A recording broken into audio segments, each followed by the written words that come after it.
फटती जमीन, दरकती दीवार,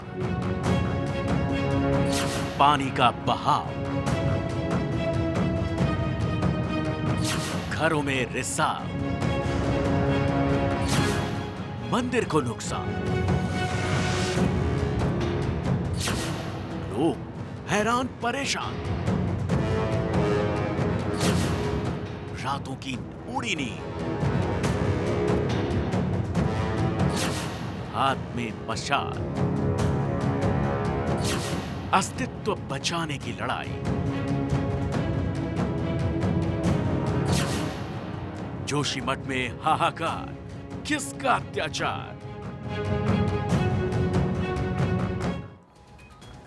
नमस्कार, आप देख रहे हैं भारत 24। मैं हूं आपके साथ पूजा यादव और मैं हूं आपके साथ अमृता गर्ग। बात उस जोशीमठ की जिसमें जमीन धंस रही है और धंसती जा रही हैं उम्मीदें। मकानों में दरारें आ गई हैं, जिसके बाद जोशीमठ के पीड़ितों की एक ही उम्मीद बचे हैं और वो है प्रधानमंत्री नरेंद्र मोदी। पीएम मोदी जोशीमठ के दर्द पर मरहम लगा रहे हैं। देहरादून ने फटकारा, दिल्ली ने पुचकारा, लेकिन जोशीमठ में जो हाहाकार मचा है, ये किसका अत्याचार है?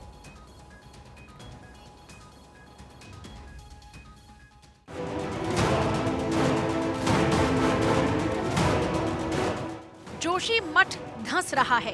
करीब 600 मकानों में दरारें आ गई।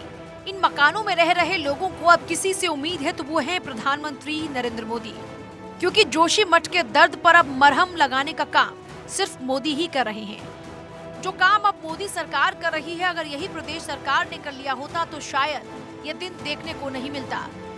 देहरादून में जब जोशीमठ के लोग सीएम धामी से मिलने पहुंचे थे तो धामी ने संवेदना नहीं जताई थी। कुछ ही सेकंड में जोशीमठ के पीड़ितों को भगा दिया था। धीरे धीरे हालात बद से बदतर हुए और अब पूरा जोशीमठ धंस रहा है। अगर उसी समय मुख्यमंत्री पुष्कर सिंह धामी ने जोशीमठ के पीड़ितों को 90 सेकंड में भगा नहीं दिया होता और ठीक से बात सुनी होती तो शायद हालात आज ये न होते। समय रहते कुछ हल निकाले जा सकते थे, लेकिन ऐसा हुआ नहीं। जोशीमठ मामले का पता चलते ही प्रधानमंत्री नरेंद्र मोदी एक्शन में आए। तुरंत एक कमेटी का गठन किया जो घटना और उसके प्रभाव की स्टडी करेगी। इस पूरे मामले पर पीएम लगातार मॉनिटरिंग कर रहे हैं। केंद्रीय जल शक्ति मंत्रालय ने कमेटी गठित की। कमेटी में जल आयोग, भूवैज्ञानिक सर्वेक्षण और स्वच्छ गंगा मिशन के प्रतिनिधि शामिल रहेंगे। 3 दिन के अंदर समिति रिपोर्ट सौंपेगी। बस्तियों, हाईवे, बुनियादी ढांचे और नदी प्रणाली पर भू धसाव के प्रभावों का पता लगाएगी। अब जब केंद्र सरकार एक्शन में है तो सीएम धामी समेत प्रदेश के अधिकारी भी दौरे कर रहे हैं। इसी बीच राज्य सरकार के अधिकारी जोशीमठ में घर घर जाकर मुआयना कर रहे हैं।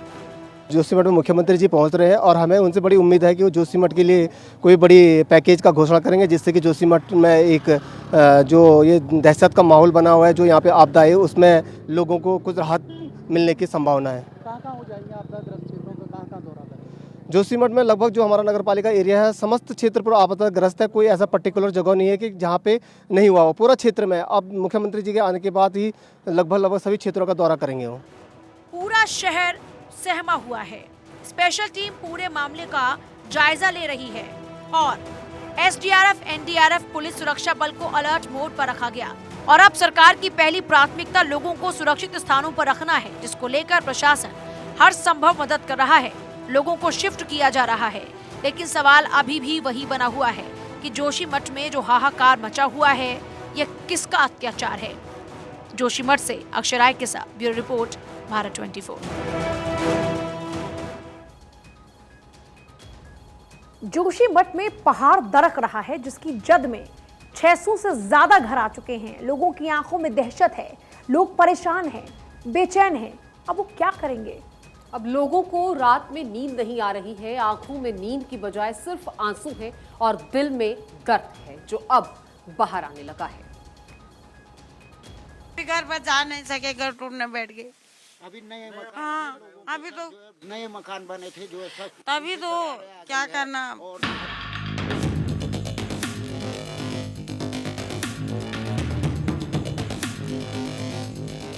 जोशीमठ की जमीन धंस रही है, मकानों में दरारें पड़ रही हैं, घर से पानी का रिसाव हो रहा है। धसाव की चपेट में 600 से ज्यादा घर आ चुके हैं। इस भयानक मंजर को देखकर लोग दहशत में हैं, लोग रो रहे हैं, वो परेशान हैं और ये बेचैनी उन्हें खाए जा रही है कि अब क्या होगा। उनका आशियाना छिन रहा है, अब वो आगे क्या करेंगे, वो कहाँ रहेंगे, ये सवाल उन्हें बेचैन किए हुए है। तो बोलना हमारे तो पूरी घर बार खेत पात घर पूरे क्षतिग्रस्त हो गया। हम रोड में आ रहे के यहाँ विद्यालय में रह रखे, कहाँ जाना हमने। बहुत परेशान हम कर रहने को, कहीं भी जगह नहीं है हमारे पास, ना हमारे कोई साधन नहीं। आज आ रहे ये राशन और कल हमारे बच्चे हैं, दुरानी के बच्चे रो रहे खाने से। ऐसे ही मैगी बनाया, ऐसे आग से कि हमने, जो तुमको पता ही है कि जोशीमठ में कितने ठंडा है। जिनके घरों में दरारें आ गई हैं, अब उनका आशियाना सरकारी स्कूल बन गया है।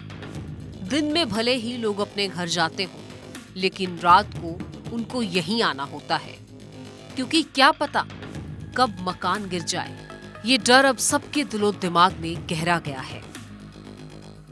जोशीमठ में संकट गहराता जा रहा है, लोग भयभीत हैं, लोगों को समझ में नहीं आ रहा है कि हो क्या रहा है। साफ तौर पर है कि जिस तरह से मामला सामने आया है, भूधसान हो रहा है, दीवारों में पूरी तरह से क्रैक पड़ चुके हैं, लोग अपने घरों को छोड़ करके पलायन करने लगे हैं और अब सरकारी मशीनरी भी एक्टिव हुई है। मैं तस्वीरें दिखा देता हूं, एक मंदिर है जो यहां पर ध्वस्त हुआ है। साफ तौर पर है कि क्रैक्स यहां पर आए, छत पर यह मंदिर बना हुआ था और उसके बाद ये पूरी तरह से ध्वस्त हो गया। सालों से यहाँ रह रहे लोग आज अपने आशियाने को छोड़कर पलायन करने को मजबूर हो गए हैं। घर छोड़ने से ही लोग परेशान तो हैं, लेकिन इनके पास कोई दूसरा रास्ता भी नहीं है।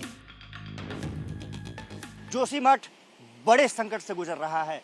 जोशीमठ में लोग हैरान हैं, परेशान हैं। समझ नहीं आ रहा है कि प्राकृतिक आपदा है या मैन मेड क्राइसिस, जो भी हो, आज जोशीमठ बड़े संकट से गुजर रहा है। जोशीमठ के लोग निश्चित रूप से परेशानियों का सामना कर रहे हैं। साफ तौर पर है कि पुष्कर सिंह धामी यहाँ पहुँचेंगे, जायजा लेंगे, लेकिन मैं आपको तस्वीरें कुछ दिखा दूँ। आप ये देख सकते हैं, ये कोई नाला नहीं है, बल्कि ये पानी कहाँ से आ रहा है किसी को पता नहीं। आप इसकी धार को देख सकते हैं, ऐसा लगता है कि जैसे कि कोई बड़ा नाला यहाँ पर गिर रहा हो। साफ तौर पर देख सकते हैं कि जो विजुअल है वो खुद कहानी बता रहे हैं। पूरी जो दीवार है वो फट चुकी है, तबाह हो चुकी है। ये पूरा जो आशियाना है इसको पूरी तरह से खाली करा दिया गया है। प्रशासन ने एहतियातन इसको खाली कराया है और मैं कैमरामैन विवेक से कहूँगा कि वो तस्वीर दिखाएं।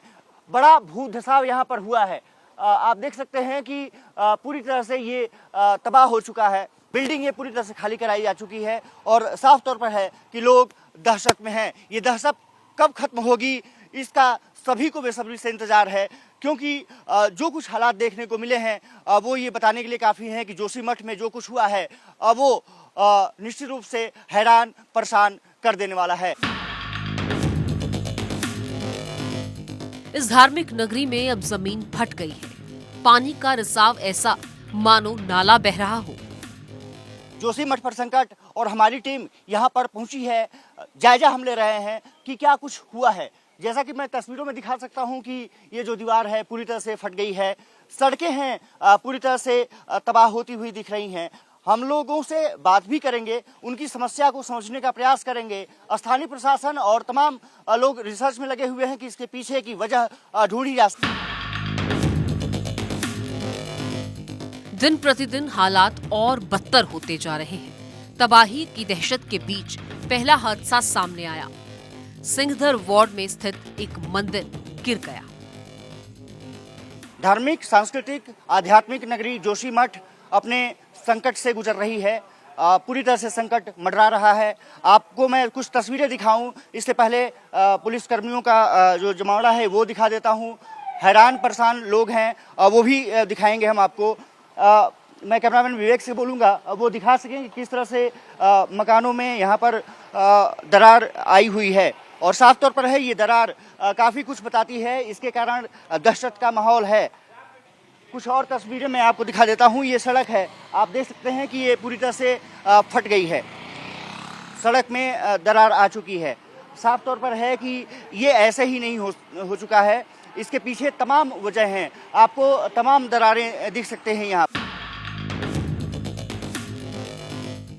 घरों में आई इन दरारों से लोग दहशत में हैं। सरकार ने बहरहाल कुछ लोगों को सुरक्षित जगह भेजा तो है, लेकिन बाकी दूसरे लोग खुद ही सुरक्षित स्थानों को अब पहुंच रहे हैं। प्रशासन अब लोगों के लिए खाने की भी व्यवस्था कर रहा है। लोगों को खाद्य सामग्री बांटी जा रही है। प्रशासन ने अपनी तैयारियां शुरू कर दी हैं, राशन बांटना शुरू कर दिया है, लेकिन कुछ लोग हैं कि राशन नहीं भी ले रहे हैं। साफ तौर पर प्रशासन के सामने चुनौती है कि वो किस तरह से इस आपदा के बाद निपटे। देख सकते हैं कि गाड़ियों में पूरी तरह से सामान भरा हुआ है, राशन सामग्री भरी हुई है और ये राशन सामग्री पीड़ित परिवारों को मदद के रूप में दी जा रही है। इसमें अब लोगों को देने का प्रयास भी जो कर्मचारी हैं वो करने की कोशिश कर रहे हैं। हालात को देखते हुए प्रशासन ने कई बड़े फैसले लिए। यात्रियों को होटल्स में रुकने पर प्रशासन ने अब रोक लगा दी है और इसके ट्रीटमेंट को लेकर शासन बड़े स्तर पर प्रयास कर रहा है। हाल ही में आपदा प्रबंधन की एक टीम ने इस पर अध्ययन कर रिपोर्ट शासन को सौंपी है और अब फिर से धंसाव के कारणों की जांच की जाएगी। इसके लिए टीम जोशीमठ पहुंच चुकी है। जोशीमठ शहर में कंस्ट्रक्शन के बेतरतीब तरीके की भी बात सामने आई। शहर की कैपेसिटी को देखते हुए यहाँ निर्माण नहीं हुए हैं, बल्कि 7 मंजिला होटल्स बनाए गए। अब इससे चिंता और ज्यादा बढ़ गई है। सांस्कृतिक आध्यात्मिक नगरी जोशीमठ पर संकट के बादल हैं। जोशीमठ के लोग हैरान हैं, परेशान हैं, भावुक हैं, क्योंकि उनके आशियाने पर संकट है। उत्तराखंड सीएम धामी जब लोगों से मिले तो लोग भावुक हो उठे, परेशानियां बताई। सीएम ने आश्वासन दिया उनके हर मर्ज का इलाज किया जाएगा, उनके दर्द को समझा जाएगा, उनको कोई परेशानी नहीं होने दी जाएगी। साफ तौर पर है कि सरकार के सामने अब चुनौती है कि लोगों के आशियाने को कैसे बचाएं। कैमरामैन विवेक के साथ मैं अक्षय राय, भारत 24, जोशीमठ। तो जोशीमठ का ये मंजर पूरा देश देख रहा है। अब तक क्या हुआ, क्या एक्शन लिया गया, उसके बारे में भी आपको बताते हैं। ये तमाम एक्शन जो लिया गया है पूजा इस पूरे मामले में, अब आगे देखना होगा कि लोगों को इससे राहत कितनी मिलती है और कब तक ये मसला सॉल्व होगा। देखिए, बिल्कुल अगर एक्शन की बात करें तो जोशीमठ इस पूरे मामले को लेकर केंद्र सरकार इस वक्त एक्शन मोड में आ चुकी है। पीएमओ इस पूरे मामले में भू धसाव की निगरानी कर रहा है, यानी पूरी पीएमओ की नजर इस वक्त इस पूरे मामले को लेकर बनी हुई है लगातार। और सुप्रीम कोर्ट पहुंच चुका है जोशीमठ का मामला। इससे एक बड़ी आस जो है वो बच गई है कि आने वाले समय में इस पूरे मामले में जल्दी से कार्रवाई होगी और लोगों को फिर से उनके सर पर छत मिल जाएगी। और बड़ी बात यह है कि शंकराचार्य स्वामी अभिमुक्तेश्वर आनंद ने इस पूरे मामले को लेकर याचिका दायर की है और मुख्यमंत्री धामी ने जोशीमठ का दौरा भी आज किया। वो तस्वीरें भी हमने लगातार दिखाई जब मुख्यमंत्री पुष्कर सिंह धामी जोशीमठ में थे और लोगों के बीच उनका दर्द बांटने के लिए पहुंचे थे। बिल्कुल, आपदा कंट्रोल रूम एक्टिव करने के निर्देश दे दिए गए हैं ताकि लोगों को जहां दिक्कत महसूस हो रही है वहां जल्द से जल्द उन तक राहत पहुंचाई जा सके। राहत ना सही तो फिलहाल के लिए मदद तो उन तक पहुंचाई जा सके। और आर्थिक मदद के प्रयास किए जा रहे हैं। 6 महीने तक जो सरकार है वो किराए के पैसे देने वाली है और इतना ही नहीं, प्रति परिवार 4000 रुपए महीना भी सरकार देगी। साथ ही साथ मुफ्त जो राशन है वो भी लोगों को वहां पर दिया जा रहा है। बिल्कुल, पीएमओ कर रहा है इस पूरे मामले की निगरानी और यही एक बड़ी वजह है कि लगातार इस पूरे मामले में तेजी देखी जा रही है। एसडीआरएफ, एनडीआरएफ, तमाम सुरक्षा बल वहां पर तैनात कर दिए गए हैं ताकि कहीं भी कोई भी दिक्कत ना महसूस करें। और इस बीच बड़ी खबर, डॉक्टर जगदीश चंद्र ने शिष्टाचार मुलाकात की है अविनाश पांडे से। दिल्ली में उनकी मुलाकात झारखंड के कांग्रेस प्रभारी हैं अविनाश पांडे, जिनसे मुलाकात की है। देखिए, मुलाकात की तस्वीरें भी आगे आपको दिखाएंगे, लेकिन फिलहाल आपको बता दें कि डॉक्टर जगदीश चंद्र ने शिष्टाचार मुलाकात की अविनाश पांडे से, जो कि अब झारखंड के कांग्रेस प्रभारी हैं। बिल्कुल, झारखंड के कांग्रेस प्रभारी जिनसे मुलाकात की है डॉक्टर जगदीश चंद्र ने। शिष्टाचार मुलाकात की तस्वीरें भी इस वक्त आप अपनी टीवी स्क्रीन पर देख पा रहे हैं। डॉक्टर जगदीश चंद्र ने ये शिष्टाचार मुलाकात अविनाश पांडे से की है।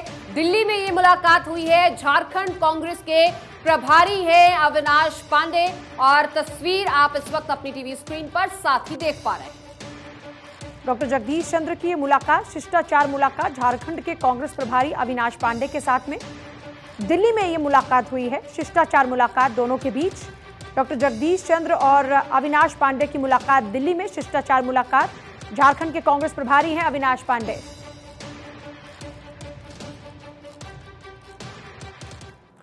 और देखिए, जोशीमठ के हालात चिंताजनक है। जिस तरह से जमीन धंस रही है वो न सिर्फ लोगों के लिए बल्कि सेना के लिए भी चिंता का विषय है। और ये इतना गंभीर मुद्दा है कि अगर जमीन का धंसाव नहीं रुका और हाईवे में दरारें आई तो सेना का चीन सीमा से संपर्क भी कट सकता है। और अगर ऐसा हुआ तो ये भारत के लिए बहुत ही खतरनाक साबित हो सकता है, क्योंकि शातिर चीन इसका फायदा उठाकर घुसपैठ कर सकता है।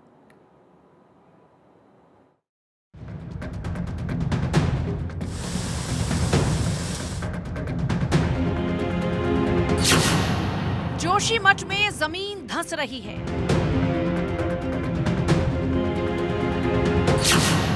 बद्रीनाथ हाईवे को भी हो रहा नुकसान।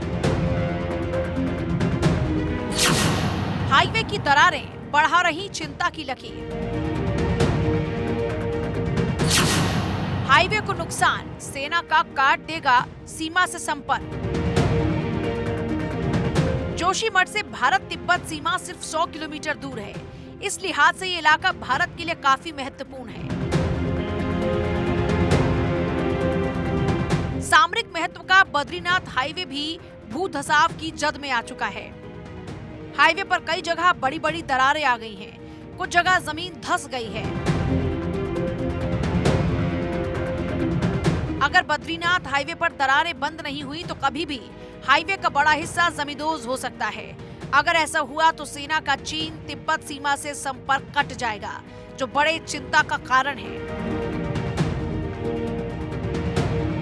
जोशीमठ एक तरफ हैरान परेशान है, जोशीमठ के लोग परेशान हैं, तो दूसरी तरफ चीन सीमा से सटे हुए ये हाईवे निश्चित रूप से कई जगह से टूट फूट गए हैं, दरारें पड़ गई हैं और निश्चित रूप से कहा जा सकता है कि सेना का संपर्क चीन सीमा से कट सकता है। देखना दिलचस्पी होगा कि किस तरह से इस चीज़ को संभाला जाता है, लेकिन ये कहा जा सकता है कि जिस तरह से जोशीमठ में आपदा आई है और उसने सभी को झकझोर कर रख दिया है और यहाँ तक कि बद्रीधाम हाईवे पर भी इसका असर पड़ा है। जोशीमठ से बद्रीनाथ की दूरी सिर्फ 48 किलोमीटर है। बद्रीनाथ से आगे का रास्ता इंटरनेशनल बॉर्डर तक जाता है। चीन अपनी हरकतों से बाज नहीं आता, लगातार घुसपैठ की कोशिश करता है, जिसे देखते हुए भारत सरकार सीमा पर सड़कों का जाल बिछा रही है। लेकिन सीमा तक पहुंचने का सिर्फ एक ही रास्ता है और वो है बद्रीनाथ हाईवे। तिब्बत सीमा तक आसानी से पहुंचने के लिए बद्रीनाथ हाईवे का चौड़ीकरण का काम भी चल रहा है, जिसका मकसद है सेना अपने पूरे साजो सामान के साथ तेजी से सीमा तक पहुंच सके। ऐसे में हाईवे पर पड़ रही दरारें सेना के लिए सरदर्द बन सकती हैं। सीमा पर हाल ही में कुछ घटनाओं को देखें तो जोशीमठ का भू धसाव वहां के रहने वाले लोगों के लिए ही नहीं बल्कि पूरे देश के लिए बेचैनी का कारण है।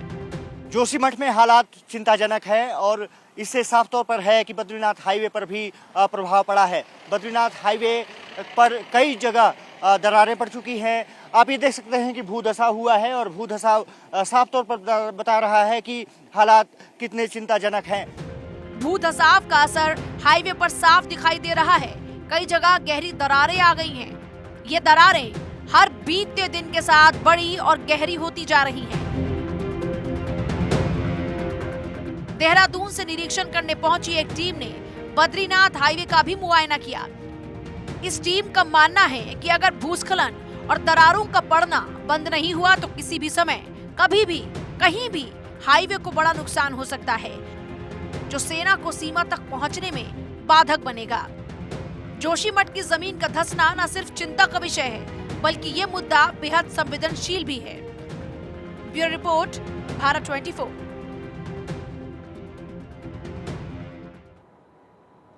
और इस बीच बड़ी खबर, दिल्ली के सदर बाजार में सिलेंडर ब्लास्ट हुआ। हादसे में 2 लोग घायल हो गए। मौके पर इस वक्त फायर ब्रिगेड की जो 3 गाड़ियां वो भी मौजूद हैं। हादसे में 2 लोग घायल हो गए हैं। मौके पर फायर ब्रिगेड की 3 गाड़ियां इस वक्त मौजूद हैं। हादसे में 2 लोग घायल। दिल्ली के सदर बाजार में सिलेंडर ब्लास्ट। इससे पहले भी दिल्ली के सदर बाजार में आग की वो तस्वीरें आई थी जिसको बुझने में भी हफ्ते भर से ज्यादा लग गया था। अब एक बार फिर से दिल्ली के सदर बाजार में सिलेंडर ब्लास्ट की खबर। हादसे में 2 लोग घायल हुए हैं। मौके पर फायर ब्रिगेड की 3 गाड़ियां। देखिए, बड़ी बात है कि सदर बाजार संकरी गलियों वाला इलाका है और वहां पर इसी कारण से आग बुझाने में भी काफी मशक्कत करनी पड़ती है। फिलहाल ये तस्वीरें आप देख रहे हैं दिल्ली के सदर बाजार की तस्वीरें, जहां पर सिलेंडर ब्लास्ट, इसमें 2 लोग घायल हुए, जो जानकारी अभी तक मिल पा रही है। और फिलहाल मौके पर फायर ब्रिगेड की 3 गाड़ियां इस वक्त मौजूद है, जो आग बुझाने का काम कर रही हैं। दिल्ली के सदर बाजार में सिलेंडर ब्लास्ट, जिसमें 2 लोग घायल हो गए हैं और फिलहाल फायर ब्रिगेड की गाड़ियां मौके पर आग बुझाने की कोशिश कर रही हैं।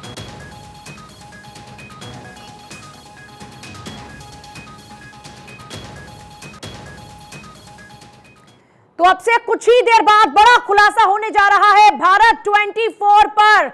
कुछ ही मिनट का वक्त है जब भारत 24 आपके सामने सबसे बड़ा खुलासा करने वाला है। न्यूज रूम से हमारी 2 सहयोगी सुरभि और शिखा भी जुड़ रही हैं। यह खुलासा आपके पैरों तले जमीन खिसका देगा। तो भारत 24 चंद मिनटों बाद ही आपके सामने एक स्टिंग ऑपरेशन लेकर आने वाला है और ये स्टिंग ऑपरेशन देखकर, इसमें हुई गवाहियां सुनकर, इन्हें देखकर, इसके हुए कबूलनामे को जानकर आप सन्न रह जाएंगे। कैमरे के सामने दी गई सबूतों की फहरिस्त बताएगी कि कैसे पुलिस की नाक के नीचे एक ऐसा गैंग चल रहा है जो जुर्म की उस वारदात को अंजाम देता है जिससे घर टूट जाते हैं, कर्ज दिल को तार तार कर देता है और जिंदगी खत्म होने के कागार पर आ जाती है। तो चलिए शिखा का रुख करेंगे। शिखा, जरा बताइए क्या खुलासा आपसे कुछ ही देर बाद होने जा रहा है? हम एक बड़ा खुलासा करने वाले हैं भारत 24 पर और ये खुलासा है अस्मिता से जुड़ा हुआ। जरा आप सोचिए, जिंदगी भर की इंसान की कमाई अस्मिता होती है, उसकी इज्जत होती है, और कैसे एक फोन कॉल से वो इज्जत तार तार हो जाता है। ये बड़ा खुलासा भारत 24 पर हम अब से कुछ ही देर बाद दिखाने वाले हैं। आज जिसका हम जिक्र करेंगे, जिस खुलासे का हम जिक्र आज सुबह से ही कर रहे हैं, अब से कुछ ही मिनटों बाद वो हमारे सामने होगा, हमारे टेलीविजन स्क्रीन पर होगा। और देखिए, जब भी बात हम अपनी जिंदगी की करते हैं तो सबसे ज्यादा जरूरी हमारे लिए होता है हमारी अस्मिता, यानी हमारी इज्जत। लेकिन एक फोन कॉल से कैसे लोगों को निशाना बनाया जाता है, कैसे पूरे परिवार को, और ना सिर्फ परिवार को बल्कि जनरेशंस को लेकर के भी ये बड़ा खुलासा होने वाला है। कैसे एक फोन कॉल जनरेशंस को तबाह कर देता है, ये एक बड़ा खुलासा हम कर रहे हैं। सुरभि भी हमारे साथ लगातार बनी हुई है। सुरभि, एक इंसान के लिए जरूरी सबसे ज्यादा क्या होता है? उसकी इज्जत, बिल्कुल रेपुटेशन। लेकिन जो खुलासा आज हम करने वाले हैं भारत 24 पर, इसे देखकर आप दंग रह जाएंगे, क्योंकि ये खुलासा सुरभि 1-2 दिन का नहीं बल्कि पूरे 30 दिन हमने मेहनत की है और तब लेकर के हम आए एक इतना बड़ा खुलासा जिसे देखकर आप भी हैरान हो जाएंगे। बिल्कुल ठीक कहा शिखा आपने, क्योंकि वाकई ये जिस तरीके से एक इंसान के लिए इज्जत इतनी महत्वपूर्ण होती है, क्योंकि उस इज्जत को बचाए रखने के लिए और साथ ही इस पर मेहनत सबसे ज्यादा वो इंसान करता है, और ऐसे में अगर एक पल में उसकी इज्जत नीलाम हो जाए किसी भी कारण की वजह से, तो ऐसे में उसकी असीमता तार तार हो जाती है। और इसी को लेकर के बड़ा खुलासा भारत 24 कुछ ही मिनटों के बाद करने वाला है। 8 बजे का इंतजार बस कीजिए आप, और 8 बजे भारत 24 की पूरी टीम आप सभी के सामने एक बहुत बड़ा खुलासा करने जा रहा है कि कैसे एक कॉल आपकी जिंदगी बर्बाद कर सकता है। बिल्कुल, और देखिए अब से कुछ ही देर बाद ये बड़ा खुलासा भारत 24 पर होने वाला है, जहां हम आपको दिखाएंगे कैसे एक फोन कॉल से अस्मिता पर वार किया जाता है। अब से कुछ ही मिनटों बाद ये बड़ा खुलासा भारत 24 पर होगा। आप बने रहिए भारत 24 पर।